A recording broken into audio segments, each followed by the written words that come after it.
Hello everyone, welcome to साक्षीज विद्या साधना। इस video lecture में हम पढ़ रहे हैं class 7 science chapter 6 physical and chemical changes. Complete chapter मैं आपको पढ़ा दूंगी। तो इस चैप्टर के अंदर हम क्या समझने वाले हैं कि चेंजेस जो हमारी लाइफ में होते हैं वो क्या होते हैं, कैसे होते हैं, फिजिकल होते हैं या केमिकल होते हैं। तो कैसे पता करेंगे कौन सा चेंज केमिकल होता है और कौन सा चेंज फिजिकल होता है। देखिए, हम अपने लाइफ में डेली आसपास की जगहों में बहुत सारे चेंजेस देखते हैं। जैसे कि अगर मान लो हमारी मम्मी हमारे लिए शरबत बना रही है तो पानी के अंदर चीनी घोल देती हैं वो, और चीनी गायब हो जाती है, तो ये भी एक चेंज है। हम देखते हैं कि दूध से दही बन जाता है, कई बार हमारा दूध खराब हो जाता है, फट जाता है, खट्टा हो जाता है, हम उसके छेने से रसगुल्ले बना लेते हैं, पनीर बना लेते हैं। तो ये भी सारे चेंजेस हैं। एक चेंज ये भी होता है कि जैसे रबर बैंड होता है, आप सबने रबर बैंड देखा होगा, बालों में लगाया होगा, तो उसका एक्चुअल साइज इतना होता है और जब हम उसे खींचते हैं, स्ट्रेच करते हैं, तो वो इतना लंबा सा हो जाता है। तो इट मीन्स एक चेंज आ गया उसके अंदर, है ना। तो ये सारे चेंजेस कहलाते हैं। आगे देखिए, अब आपको मैं बताती हूँ कि जो भी हमारी लाइफ में चेंजेस होते हैं उनको हम दो कैटेगरी में बांटते हैं, फिजिकल और केमिकल। अब आपको फिजिकल चेंजेस यहाँ से समझाना शुरू कर रहे हैं। और फिजिकल चेंजेस में क्या क्या होता है इसके लिए आपको एक्टिविटीज़ बताई गई हैं, जैसे एक्टिविटी 6.1, एक्टिविटी 6.2, 6.3। तो पहले हम देखेंगे एक्टिविटी 6.1। इसके अंदर हमें क्या करना है, cut a piece of paper in 4 square pieces. हमने क्या लिया है, एक पेपर का पीस लिया, उसको 4 स्क्वायर में बांट दिया है। मैं पेन भी ले लेती हूँ, साथ में आपको करके दिखाऊंगी। ये लिया हमने और ये 4 ऐसे क्या कर दिया, हमने स्क्वायर बना लिए, ठीक है। अब फर्दर हमने इस एक पीस का जो ये वाला था, इसके 4 हिस्से कर दिए, ठीक है। Lay these pieces on the floor or table so that the pieces acquire the shape of the original piece of paper। अब इन सारे पीसेस को आप जमीन पे टेबल पे बिछा दीजिए। Obviously you cannot join the pieces back to the original piece। आप सिर्फ रख सकते हो। अब ये एक बार आपने जो कैंची से इन्हें काट दिया, दोबारा थोड़ा ना आप इनको चिपका लोगे, है ना। तो क्या यहाँ पर प्रॉपर्टी के अंदर कोई चेंज आया है, क्या बोल सकते हो आप इस एक्टिविटी में? क्या पेपर की प्रॉपर्टी के अंदर कोई चेंज आया है? तो नहीं, चेंज नहीं आया, लेकिन साइज में चेंज आ गया। पहले इतना बड़ा पेपर था, अब उसके टुकड़े छोटे छोटे हो गए। वैसे ही एक्टिविटी 6.2 देखो, वो जो जब चौक से डस्ट निकलती थी ना पहले, आजकल तो क्या हो गया है, स्मार्ट बोर्ड पे पढ़ाया जाने लगा है, या फिर लोग मार्कर का यूज करते हैं और वाइट बोर्ड होता है। लेकिन हम तो ऐसे स्कूल में पढ़ते थे जहाँ पर ब्लैक बोर्ड होता था और चौक से टीचर लिखता था, और उसकी चौक की सारी डस्ट हमारे मुंह पे आती थी, क्योंकि हम फर्स्ट बेंच पे बैठते थे।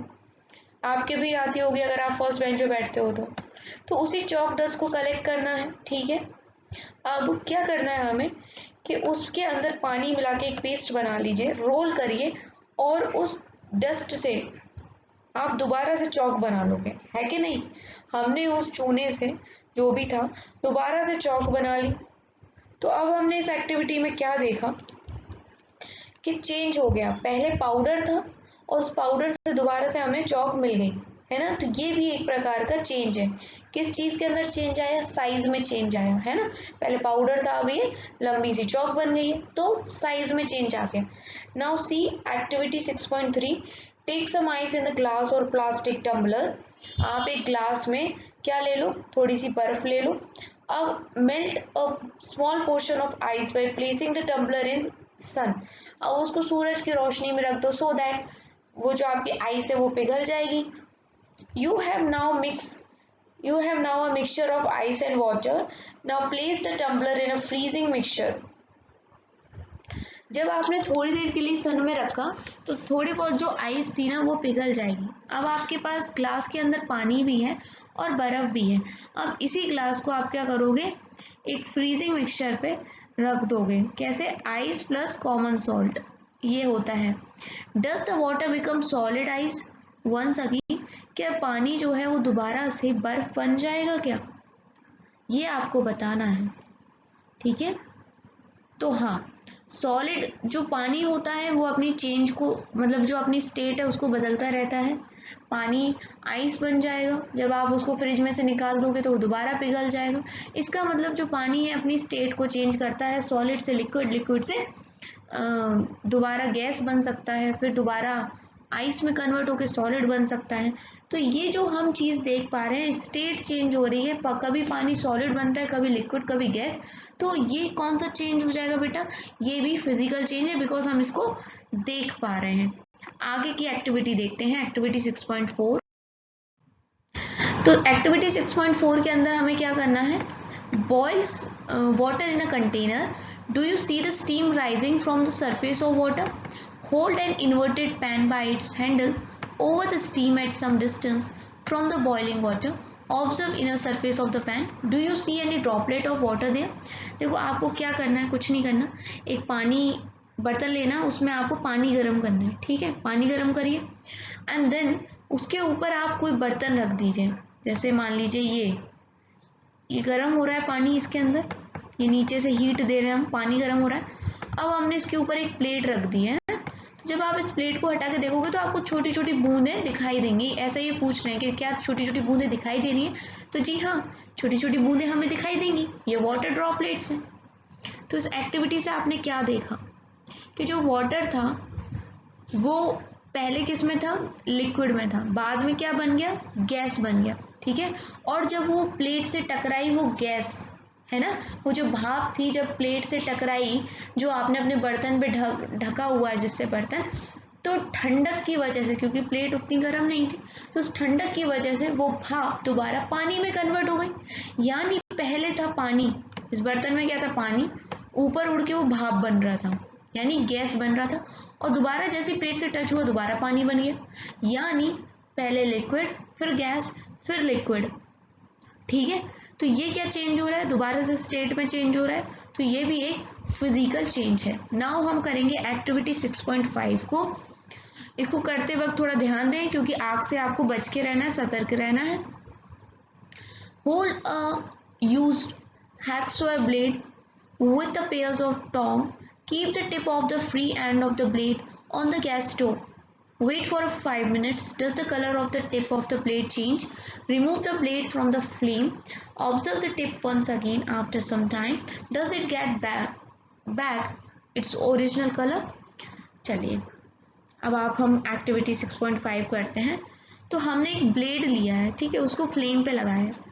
अब जब हम उसको हीट देंगे ना, तो ब्लेड का रंग बदल जाएगा, और जैसे ही हम उसे फ्लेम से हटाएंगे, तो जब आग देना बंद करेंगे तो धीरे धीरे ब्लेड ठंडा हो जाएगा, और जब ठंडा होगा तो जो उसका पहले रंग था ना, वही रंग आ जाएगा, उसका दोबारा से नॉर्मल रंग आ जाएगा जो पहले था।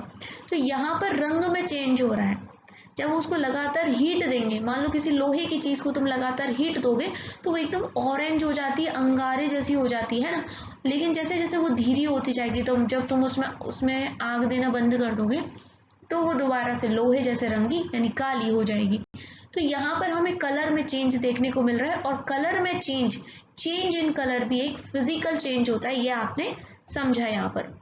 So in activities 6.1 and 6.2 above, you saw that paper and a piece of chalk underwent changes in size.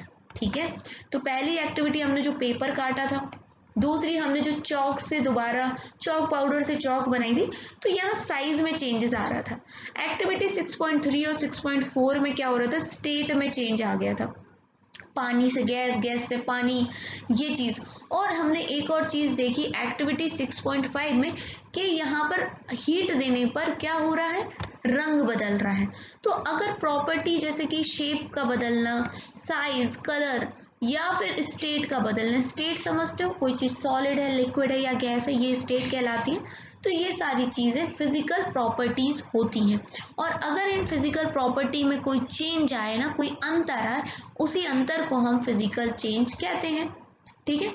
तो ये फिजिकल चेंज बेटा ज़्यादातर ऐसे होते हैं जो रिवर्सेबल होते हैं। रिवर्सेबल समझते हो? रिवर्सेबल का मतलब क्या होता है? रिवर्सेबल समझते हो?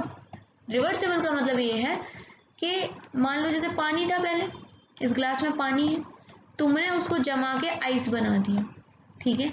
आइस को जब तुम दोबारा से फ्रिज से निकालोगे तो दोबारा पानी बन जाएगा, यानी आइस से दोबारा पानी बनाया जा सकता है, पानी से आइस, आइस से पानी, पानी से आइस, इसी को बोलते हैं रिवर्सेबल, ठीक है। लेकिन मान लो एक बार आपने किसी पेपर को जला दिया, अब पेपर तो जल गया, तो क्या उस जली हुई राख से पेपर बना सकोगे? नहीं। So it is irreversible. तो ज़्यादातर जो फिजिकल चेंज होते हैं वो रिवर्सिबल होते हैं। और फिजिकल चेंज के अंदर कोई नई चीज़ नहीं बनती, मतलब पुरानी चीज़ों में ही चेंजेस होते हैं, कोई नई सब्सटेंस नहीं बनती है। ठीक है, let us now consider the other kind of change. तो यहाँ तक हमने फिजिकल चेंज देखा, अब हम केमिकल चेंज की तरफ आगे बढ़ते हैं। A change with which you are quite familiar is the rusting of iron। अगर केमिकल चेंज की बात करें तो सबसे आसान जो एक चेंज हमें जो देखने को मिलता है सबसे, है ना, वो है रस्टिंग ऑफ आयरन। हो सकता है आप लोगों को रस्टिंग का मतलब ना पता हो, लेकिन अगर मैं हिंदी बताऊंगी तो आप सब समझ जाएंगे। दैट इज जंग लगना, है ना, लोहे में जंग लग जाती है, वही है rusting of iron. If you leave a piece of iron in the open for some time it acquires a film of brownish substance. This substance is called rust। अगर आप किसी भी लोहे की चीज़ को ऐसे ही बिना केयरलेसली छोड़ दोगे बाहर खुला, तो उसमें जंग लगना स्टार्ट कर जाती है, यानी कुछ एक ब्राउन ब्राउन रेड रेड सी परत आ जाती है ना, और आपका वो जो लोहे का आइटम है वो खराब होने लगता है। तो जो रेड रेड ब्राउनिश जैसी चीज़ लग जाती है वो रस्ट होती है, और इस प्रोसेस को, जंग लगने को, हम रस्टिंग कहते हैं।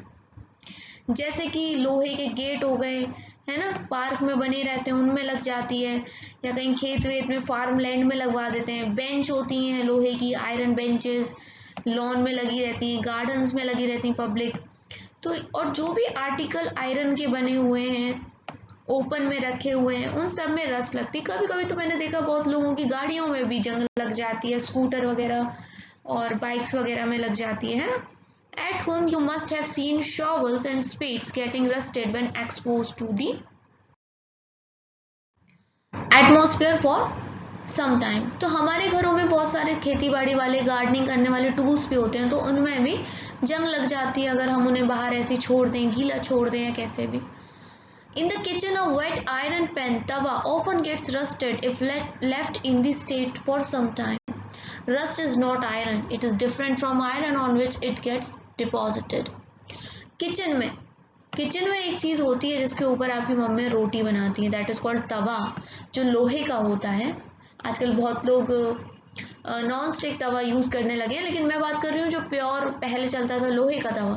इसको आप धोने के बाद ऐसे ही छोड़ दो तो आप इस पर देखना रेड रेड सा होने लगता है, वो जंग ही होती है। ठीक है, और एक चीज़ और आप याद रखें कि ये जो जंग लगती है और आयरन, लोहा, दोनों अलग चीज़ है। ये जंग लोहा नहीं होता है, लोहे के ऊपर जंग लग जाती है। ठीक है, let us consider few more changes where new substance are form.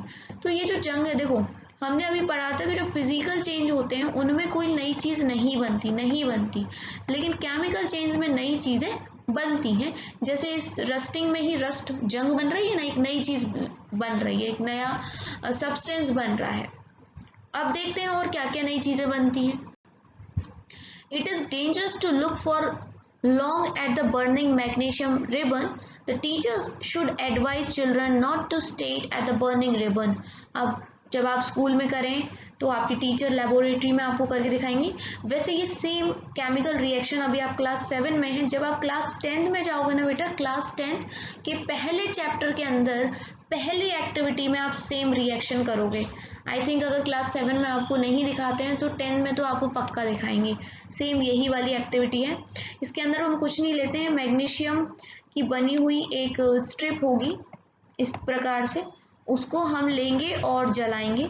तो जब हम इसको जलाएंगे तो काफ़ी ब्राइट लाइट आएगी, और किसी भी चीज़ को हम जलाते हैं तो राख निकलती है, तो जो राख होगी वो होगी मैग्नीशियम ऑक्साइड। तो एक नई चीज़ यहाँ पर बन रही है कि नहीं बन रही, तो ये इस रिएक्शन में हमें करना है। ये चीज़ आप खुद करके नहीं देख सकते, आपकी टीचर आपको करके दिखाएगी, क्योंकि डेंजरस हो सकता है आपके लिए। तो मैंने इस चीज़ को नहीं पढ़ा है, आपको डायरेक्ट बता दिया है कि कैसे आपको करना है। मैग्नीशियम आप जलाएंगे, ठीक है, और हम एयर में, खुले में इस काम को कर रहे हैं, तो एयर से हमें ऑक्सीजन मिल जाएगा, तो जो राख मिलेगी हमें वो होगी हमारी मैग्नीशियम ऑक्साइड। ठीक है,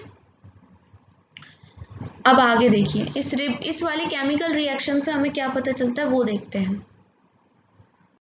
पहली चीज देखो केमिकल चेंजेस कैसे हमें पता पड़ रहा है। पहली चीज हमने देखी कि जब हम इस मैग्नीशियम रिबन को जलाएंगे तो काफी तेज रोशनी होगी, जैसे आपको फिगर 6.3 में देखने को मिल रहा है ना। तो इस प्रकार की पहले तो आपको रोशनी देखने को मिलेगी, तो ये केमिकल रिएक्शन है। दूसरी चीज क्या कि जब हम इसको जलाएंगे तो इसमें से राख निकलेगी, और केमिकल चेंजेस में क्या होता है, एक नया प्रोडक्ट बनता है। तो हमें क्या नया प्रोडक्ट मिल रहा है, राख मिल रही है, दैट इज क्या, मैग्नीशियम ऑक्साइड, जो कि एक नया सब्सटेंस है, प्रोडक्ट बोल सकते हैं। ठीक है, अब आगे देखिए क्या किया जा रहा है कि इस ऐश को, मतलब इस राख को हम पानी में मिला रहे हैं और एक सॉल्यूशन बना रहे हैं। ठीक है, test the mixture with blue and red litmus paper. Litmus paper के बारे में इससे पिछले चैप्टर में मैंने आपको बताया था, एसिड बेस वाले में। अब इस मिक्सचर को अगर आप एसिड और बेस से टेस्ट करोगे तो आपको क्या मिलेगा, ये अब आपको देखना है। ठीक है, सो अगर आप इस वाले सॉल्यूशन को, मतलब राख में पानी डाल के सॉल्यूशन बना के रेड लिटमस और ब्लू लिटमस से करते हो, तो ब्लू लिटमस बिल्कुल भी बदलेगा नहीं और रेड लिटमस ब्लू हो जाएगा। इसका मतलब क्या कि ये चीज बेस है। क्या है ये चीज, बेस है। ठीक, बात समझ में आ गई। रेड लिटमस ब्लू हो जाएगा, ब्लू लिटमस में कोई चेंज नहीं आएगा। इससे हमें क्या पता पड़ता है कि magnesium hydroxide is a base. अब तुम बोलोगे कि मैडम मैग्नीशियम हाइड्रोक्साइड कहाँ से आ गया। अरे मैग्नीशियम हाइड्रोक्साइड ऐसे आ गया कि पहले तो मैग्नीशियम हाइड्रोक्साइड ये चीज थी, मैग्नीशियम ऑक्साइड के अंदर ही तो हमने, ये देखो ये भी लिखा भी है यहाँ पर, के अंदर पानी डाला है ना। पानी, वाटर का फॉर्मूला क्या होता है, H2O, डाल दिया तो क्या बनेगा, मैग्नीशियम हाइड्रोक्साइड। So simple. तो ये एक हमारा बेस है। तो ये एक और चीज पता पड़ गई कि this is a chemical change. Now see activity 6.7।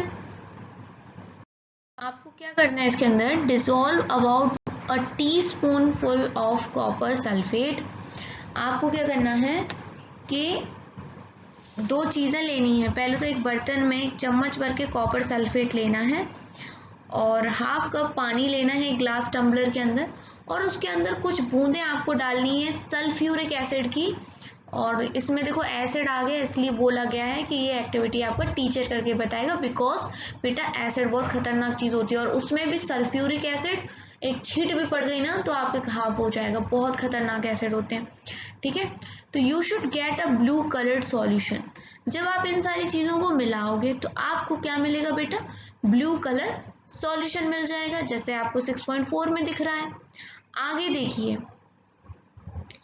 save a small sample of the solution in a test tube or a small glass bottle, drop a nail or a used shaving blade into the remaining solution।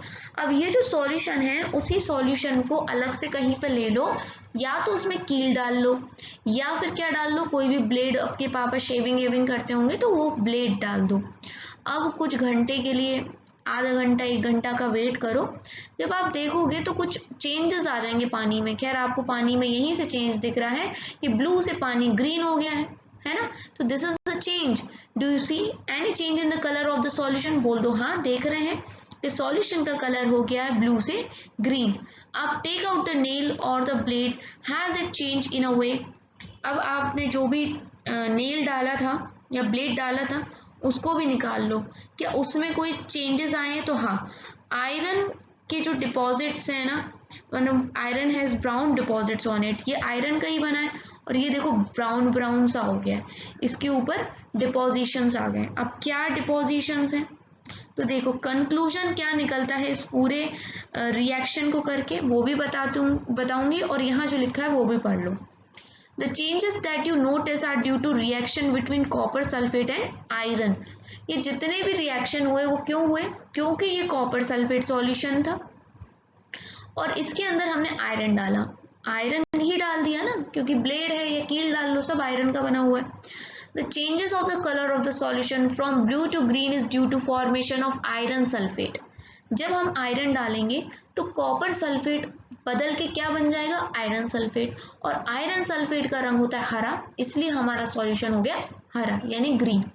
अब ये जो brown deposit iron नील पर आई थी, ये क्यों थी, क्योंकि ये कॉपर था। ठीक है, the brown deposit on the iron nail is copper. Another new substance, we can write the reaction as copper sulphate solution, जो कि हमारे पास पहले था ब्लू रंग का, प्लस आयरन, हमने आयरन मिलाया तो हमें मिल गया आयरन सल्फेट सॉल्यूशन जो कि ग्रीन कलर का था, और क्या बचा, कॉपर। तो इस ब्लेड के ऊपर क्या चिपका हुआ है, ये कॉपर चिपका हुआ है। इज इट क्लियर ना? The change in the test tube is as shown. देखो, विनीगर, एसिटिक एसिड जिसको हम सिरका भी कहते हैं कॉमन भाषा में, प्लस बेकिंग सोडा ले लो। एक सेकेंड, ये तो ऊपर से है ना एक्टिविटी 6.8, तो यहाँ तक आपको क्लियर हो गया होगा। एक्टिविटी 6.7, 6.8 देखते हैं। Take about a teaspoonful of vinegar in a test tube, add a pinch of baking soda to it. हमें क्या करना है, एक चम्मच में विनीगर लेना है, यानी सिरका जो चाउमीन बनाते टाइम डालती हैं मम्मियाँ, और उसमें चुटकी भर हमें डालना है बेकिंग सोडा। आपको एक हिजिंग सी साउंड आएगी और बबल्स निकलते आएंगे, जैसे गैस में आते हैं। जैसे आप जब कोको कोला की बॉटल खोलते हो तो एकदम से नहीं आती साउंड और वो बाहर निकल जाता है पूरा गैस के साथ, है ना, झाग झाग से, उस प्रकार का। Pass this gas through freshly prepared lime water as shown in figure 6.5। What happens to the lime water? अब जो चीज़ हमने बनाई है, मतलब देखा, ये जो गैस निकल रही है, क्योंकि कोका कोला जो हम पीते हैं उसमें से भी गैस निकलती है, इसलिए वो बबल्स निकल जाते हैं बाहर। तो उस गैस को हमें ये चूने वाला पानी जो होता है लाइम वाटर, उसके पास से ले जाना है। तो क्या होगा लाइम वाटर के साथ, ये हमें देखना है, ठीक है। नेक्स्ट पेज पे आपको दिखाती हूँ। सो ये चेंजेस दिखे हैं कि हमने एसिटिक एसिड लिया था, दैट इज़ विनीगर, उसमें चुटकी भर बेकिंग सोडा डाला, ठीक है, जिसको हम सोडियम हाइड्रोजन कार्बोनेट भी बोलते हैं, केमिकल नेम है, आमतौर की भाषा पे बेकिंग सोडा कहते हैं। तो हमें क्या मिलेगा, कार्बन डाइऑक्साइड गैस मिलेगी। Remember, we get carbon dioxide gas, और एक और सब्सटेंस मिलेगा। The reaction between carbon dioxide and lime water is as follow. अब जब हमने उस गैस को जो निकली थी कार्बन डाइऑक्साइड, उसको अगर हम लाइम वाटर के पास लेके आएंगे तो हमें कैल्शियम कार्बोनेट और वाटर मिलेगा। अब इसी एक्टिविटी को आगे देखते हैं। When carbon dioxide is pass through lime water, calcium carbonate is form, ठीक है, कैल्शियम कार्बोनेट बनेगा। The turning of lime water into milky is the standard test of carbon dioxide. जब आप उस गैस को लाइम वाटर के पास लेके आओगे तो लाइम वाटर मिल्की मिल्की जैसा हो जाएगा, और यही बताता है कि ये जो गैस है वो कोई और दूसरी गैस नहीं, कार्बन डाइऑक्साइड है। अगर जो लाइम वाटर है वो मिल्की नहीं होता है तो यानी कि वो गैस कार्बन डाइऑक्साइड नहीं है, ठीक है। लाइम वाटर मिल्की हो गया यानी कि गैस कौन सी है, कार्बन डाइऑक्साइड है। You will use it in chapter 10 to show that air we breathe out is rich in carbon dioxide, ठीक है। देखेंगे अभी जब चैप्टर 10 करेंगे इसी वाली एक्टिविटी को कैसे यूज करना है। और ये इस तरह से एक सेटअप बनाया गया है कि हम कैसे पास करा सकते हैं गैस को लाइम वाटर के थ्रू, ठीक है। ये लाइम वाटर था, यहाँ पर ये बेकिंग सोडा वगैरह था, तो इसमें से ये गैस ऐसे निकली और फिर ये हमने यहाँ पर चली गई गैस, तो ये लाइम वाटर अगर मिल्की हो गया तो गैस कार्बन डाइऑक्साइड होगी। So simple. सो इन एक्टिविटी 6.6 से लेके 6.7 और 6.8 हमने देखे बहुत सारे चेंजेस, एक में बहुत सारे चेंजेस हो रहे थे, एक एक्टिविटी में एक से ज़्यादा। In activity 6.6 the ash was new substance formed when magnesium was burn in air. तो जब हमने एक्टिविटी 6.6 करी तो हमने देखा था कि एक नई चीज़ बन रही है, राख बन रही है जिस मैग्नीशियम ऑक्साइड की। 6.7 में हमने देखा था रिएक्शन हो रहा था कॉपर सल्फेट का और आयरन का, और रंग में चेंजेस आ रहे थे, है कि नहीं। सो इन एक्टिविटी 6.8 में हमने क्या देखा, vinegar and baking soda together produce carbon dioxide which turn lime water milky. Can you name new substance form in this reaction? क्या आप बता सकते हो क्या नया सब्सटेंस बना इस रिएक्शन में? नया सब्सटेंस तो बना है, that is calcium carbonate. A change in which one or more new substances are formed is called chemical change. तो केमिकल चेंज वो होते हैं जिनके अंदर एक या एक से ज्यादा नए सब्सटेंस बनते हैं, ठीक है। और केमिकल चेंज को हम केमिकल रिएक्शन भी कह सकते हैं। Chemical changes are very important in our lifes. तो हमारी लाइफ में केमिकल चेंज की बहुत ज़्यादा इम्पॉर्टेंस है। All new substance are formed as a result of chemical change. जो भी नए नए सब्सटेंस बनते हैं हमारी लाइफ में, उन सब का कारण कहीं ना कहीं केमिकल चेंज होता है। जैसे कि हमारे खाने का पचना शरीर के अंदर, या फ्रूट्स का पकना, ग्रेप्स का फर्मेंटेड होना, ये सब कुछ केमिकल चेंजेस की वजह से होता है। A medicine is the end product of a change of chemical reaction.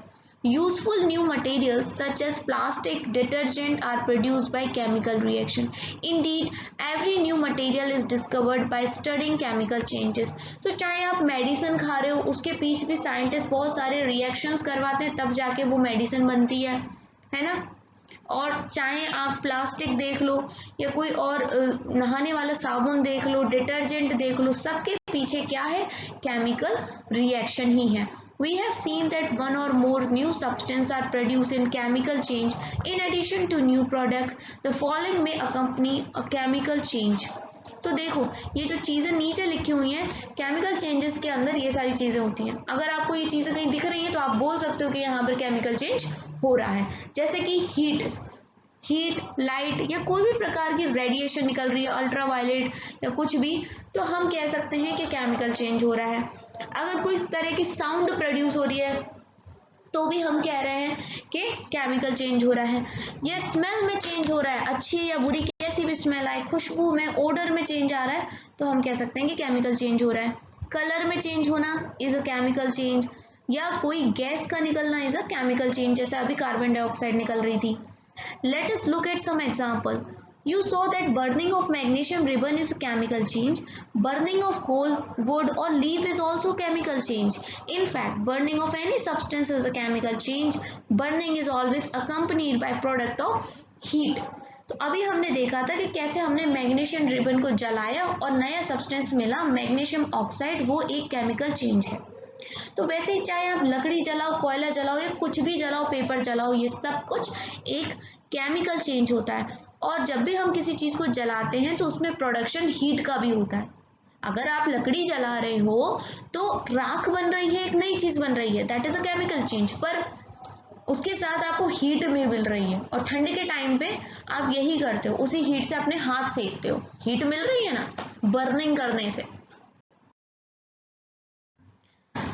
Explosion of a firework is a chemical change. You know that such an explosion produces heat, light, sound and unpleasant gases that pollute the atmosphere. That is why you are advised not to play with fireworks.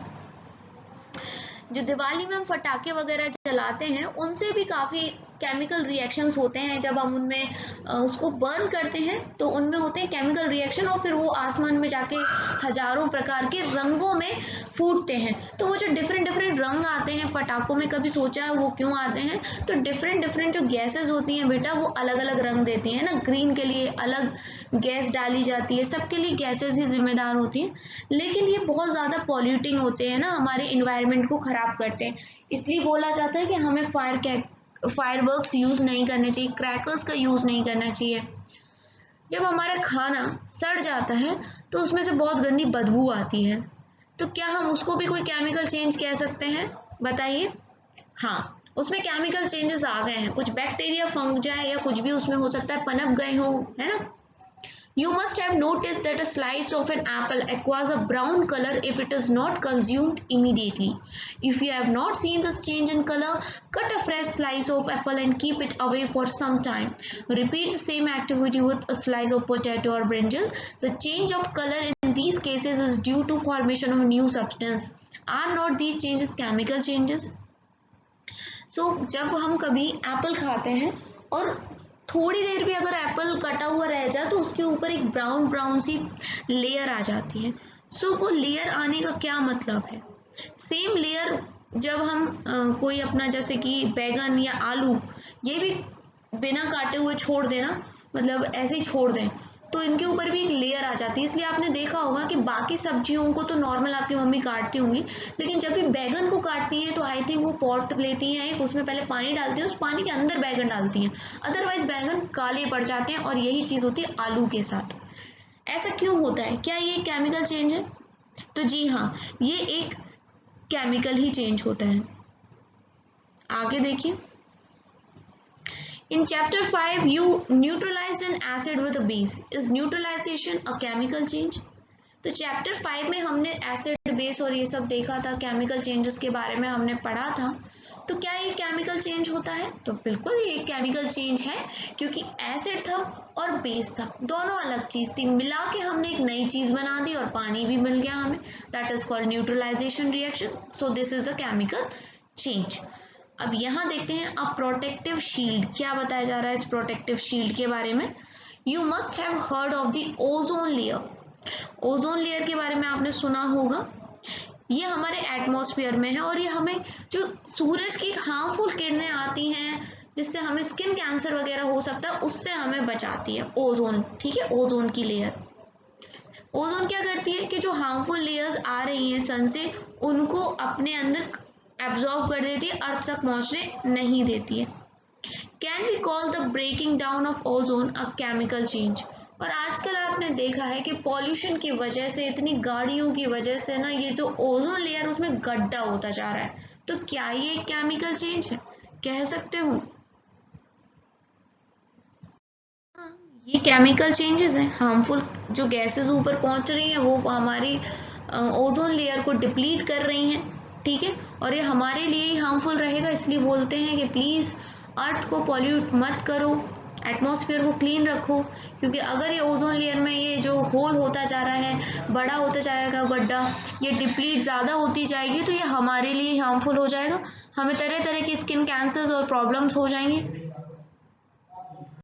तो देखिए 6.3, अभी तक हमने chemical change देख लिए, physical change देख लिए। अब हम डीपली थोड़ा सा रस्टिंग ऑफ आयरन के बारे में देखते हैं। ये एक ऐसा चेंज है जो आमतौर पे सबने कभी ना कभी अपने घर में भी होता हुआ देखा ही होगा, रस्टिंग ऑफ आयरन। नहीं देखा तो जाके ऐसा करना, तवा लेना लोहे वाला, उसमें पानी डाल के उसको छोड़ देना, आपको दिख जाएगा किस प्रकार से रस्टिंग होती है। Okay, let us get back to rusting. This is one change that affects iron particles and slowly destroys them. Since iron is used in making bridges, ships, car, truck bodies and many other articles, the monetary loss due to rusting is huge. तो देखो, आपको लग रहा होगा कि rusting के पीछे क्यों पड़े हैं।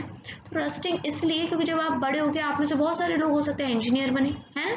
आपको पता होना चाहिए बेटा अभी से रस्टिंग बहुत ज़रूरी, क्योंकि हमारे बहुत सारे पुल होते हैं, गाड़ियाँ होती हैं, ट्रक होते हैं, सब रस्टिंग से बनते हैं। अगर अच्छी क्वालिटी का नहीं यूज़ कर रहे हैं या देख रेख सही नहीं है, देखा है ना, पुल गिर जाते हैं, जंग लग जाती है, इसीलिए। और फिर जो लॉस होता है वो बहुत ज़्यादा होता है। The process of rusting can be presented by the following equation. तो अभी आपको ज़्यादा इक्वेशन बुक में दी है, समझ लो, लेकिन आपके एग्जाम्स में ऐसे लिखवाने इतना ऐसा चाहिए नहीं, अभी आप छोटे बच्चे हो।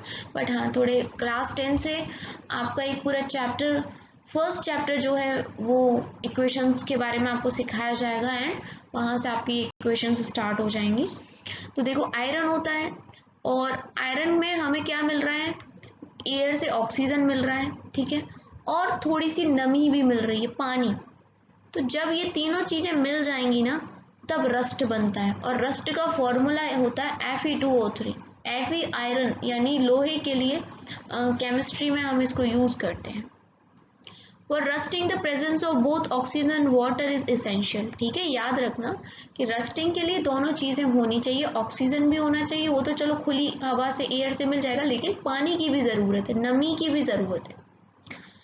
In fact, if the content of moisture in air is high, which means if it is more humid, rusting becomes faster. तो याद रखिएगा, आपने सुना है उमस होना, ह्यूमिड होना हवा का। तो अगर हवा के अंदर मॉइस्चर ज़्यादा है तो भी जो रस्टिंग की प्रोसेस है वो बहुत ज़्यादा तेज़ी से होती है। तो हम कैसे बचा सकते हैं अपने आर्टिकल्स को रस्टिंग से, क्योंकि बहुत ज़रूरी है ना, हमारा इतना नुकसान हो जाएगा। तो एक सिंपल वे होता है कि हम इन पे एक कोटिंग कर दें पेंट की या ग्रीस की। In fact these coat should be applied regularly to prevent rusting. आपने देखा होगा कूलर वगैरह होते हैं जो लोहे के होते थे, तो उनके ऊपर भी पेंट किया जाता है, इसीलिए पेंट भी किया जाता है ताकि वो रस्टिंग से बचे रहें। और जब फिर से पेंट हटने लगता है तो दोबारा उनको पेंट कर दीजिए। पेंट करने से रस्टिंग की प्रॉब्लम नहीं होती है। Another way is to deposit a layer of metal like chromium or zinc or on iron। एक और तरीका क्या है कि हम उस लोहे की चीज पर एक लेयर दूसरी मेटल की लगा दें, चाहे वो क्रोमियम हो या फिर जिंक हो, क्योंकि इनसे रिएक्शन नहीं होता है ऑक्सीजन और वाटर का, तो रस्टिंग नहीं होगी, क्योंकि रस्टिंग लोहे पर ही होती है। तो ये जो प्रोसेस थी कि हम जिंक और आयरन को लगा दें लोहे के ऊपर, जिंक और क्रोमियम को लगा दें लोहे के ऊपर, इस प्रोसेस को गल्वनाइजेशन कहते हैं बेटा, याद रखना। The iron pipes we use in our homes to carry water are galvanised to prevent rusting. ठीक है, हमारी जो पाइप होती हैं ये लोहे की होती है, लेकिन इन लोहे की पाइप पे हम जिंक की कोटिंग या क्रोमियम की कोटिंग कर देते हैं, इनको क्या बोलते हैं? गल्वनाइजेशन बोलते हैं। You know that ships are made of iron and a part of them remains underwater. On the part above water also, water drops keep clinging to the ship's outer surface. Moreover, the water of the sea contains many salts. The salts water makes process of rust formation faster. Therefore, ship suffers a lot of damage from rusting in spite of being painted. So much so that a fraction of ship's iron has to be replaced every year. Can you imagine the monetary loss to the world? देखो, ship जो होती है आपको पता है वो तो पानी में ही रहती है, तो उसको अगर हम पेंट करेंगे तो पेंट तो बहुत ज़्यादा पानी में भी छूट जाएगा, तो इसलिए हमें जल्दी जल्दी जो शिप होता है, एक तो उसमें अच्छी क्वालिटी का लोहा यूज़ करते हैं, दूसरी चीज़ ये कि उसके जो पार्ट्स होते हैं उनको जल्दी जल्दी हम चेंज करते रहते हैं। अभी ब्रैकेट में क्या दिया हुआ है उसको पढ़ लो। Stainless steel is made by mixing iron with carbon and metal like chromium, nickel and manganese. It does not rust. तो आपने देखा होगा जो हमारे स्टील के कुछ बर्तन होते हैं, जो स्टेनलेस स्टील होती है, उस पर कोई दाग नहीं लगता, क्योंकि ये काफ़ी प्योर और अच्छी स्टील होती है। इसे कैसे बनाया जाता है? लोहे के अंदर क्रोमियम, निकल और मैग्नीज को मिलाया जाता है, और इन बर्तनों में जंग नहीं लगता। अगर आपके स्टील के बर्तनों में जंग लग रही, इट मीन्स वो स्टेनलेस स्टील नहीं है। स्टेनलेस का मतलब यही है कि दाग धब्बे नहीं लगेंगे। ठीक, 6.4 क्रिस्टलाइजेशन देखते हैं। ठीक है, क्रिस्टलाइजेशन क्या होता है? In class 6 you have learn that salt can be obtained by evaporation of sea water. ठीक है, क्लास 6 में आपने पढ़ा होगा, नहीं पढ़ा तो मेरी वीडियो देख लेना क्लास 6 की। The salt obtained in this manner is not pure and the shape of its crystal cannot be seen clearly. However, large crystal of pure substance can be formed from this solution. The process is called crystallization. It is an example of physical change. तो अगर crystallization की बात करें तो जो हम समुद्र से पानी से नमक निकालते हैं वो पहली चीज़ तो प्योर नहीं होता कि तुरंत उसे खा लो, और उसके जो क्रिस्टल्स होते हैं वो भी क्लियरली दिखते नहीं हैं। ठीक है, तो हम क्या करते हैं कि उनका सॉल्यूशन बनाते हैं और फिर दोबारा से क्रिस्टलाइजेशन की प्रोसेस करते हैं। तो ये जो क्रिस्टलाइजेशन की प्रोसेस होती है वो एक फिजिकल चेंज है। आप समझ गए ना? Large crystals of pure substance can be formed from their solution. Solution से हम बड़े बड़े क्रिस्टल्स बना सकते हैं, और इसी को हम क्रिस्टलाइजेशन कहते हैं। क्योंकि आपने देखा होगा कि असल में नमक ना क्रिस्टल्स के फॉर्म में आता है, मतलब गोली, उसको फिर पीसा जाता है और फिर जो टाटा नमक पैकेट्स में आप यूज़ करते हैं वैसा बनाया जाता है। ठीक, यहाँ तक क्लियर हो गया? Now see activity 6.9 to be perform in the process in the presence of the teacher. तो ये भी थोड़ी खतरनाक, इसमें कोई चीज़ यूज़ हो रही है। देखो वो खतरनाक चीज़ है डाइल्यूट सल्फ्यूरिक एसिड, और बॉइलिंग वाटर भी है, इसलिए बोला जा रहा है कि आप इस काम को टीचर की प्रेजेंस में करें। ठीक है, अब यहाँ आपको क्या करना है? Take a cup full of water a beaker and add a few drops of dilute sulphuric acid. Wait a minute. Heat the water. When it starts boiling, add copper sulfate powder slowly while stirring continuously. हमें क्या करना है? एक cup लेना है पानी से भरा हुआ, ठीक है, और उसको हमें बीकर में डाल लेना है। अब बीकर के अंदर हमें कुछ बूंदें सल्फ्यूरिक एसिड की डालनी है, डाइल्यूट सल्फ्यूरिक एसिड की। अब इस पानी को गर्म करना स्टार्ट कर दीजिए।